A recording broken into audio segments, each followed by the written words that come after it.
好啦，今日阿 Jo 咧就教大家點樣去幫一支 marker 筆咧就係復活嘅。係啦，嗱，大家可以見到呢啲 marker 筆咧係寫唔出嚟嘅，冇出色嘅，冇出色嘅而家。係啦，冇錯啦。咁然後咧，我哋好簡單洗甲水。睇先啊，睇到啦，洗甲水。係啦，我哋冇賣廣告啊。咁我哋咧冇樽添。啊，都得喎！你呢個熒光筆都得喎。係啊，頭先冇講熒光筆都得。熒光筆都可以㗎。係啊。會唔會漏水？總之係一啲油性嘅筆都可以嘅。冇錯啦，冇錯啦。水性嗰啲就唔得㗎咯喎。然後你閂翻個蓋先，係嘛係嘛，如果水性嗰啲就水性唔得，水性唔得，水性加水就得啦。哦，即係睇翻佢本身係咩性。冇錯啦，我冇講到啦，油性嘅咧係水性嘅氧化嘅。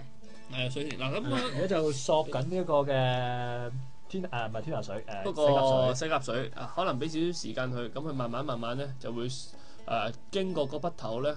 滲翻入去入邊嘅，咁啊一般時間。一般如果要索滿成支筆，要索幾耐左右咧？可能要俾5分鐘，你咁插住5分鐘。插住5分鐘。如果你要成支注滿咧，好快你就會發現嗰啲洗甲水慢慢會少咗。有時用酒精都得㗎，不過酒精太濃好辛苦嗰陣味。係，好辛苦。天拿水又得唔得咧？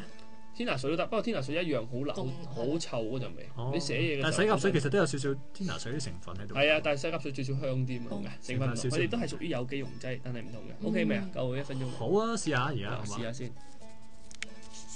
哇！真係出翻嚟喎啲聲。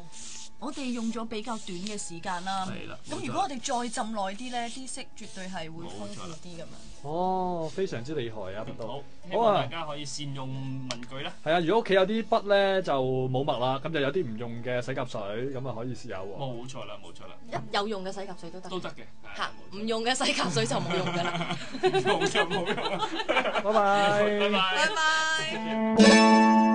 拜拜。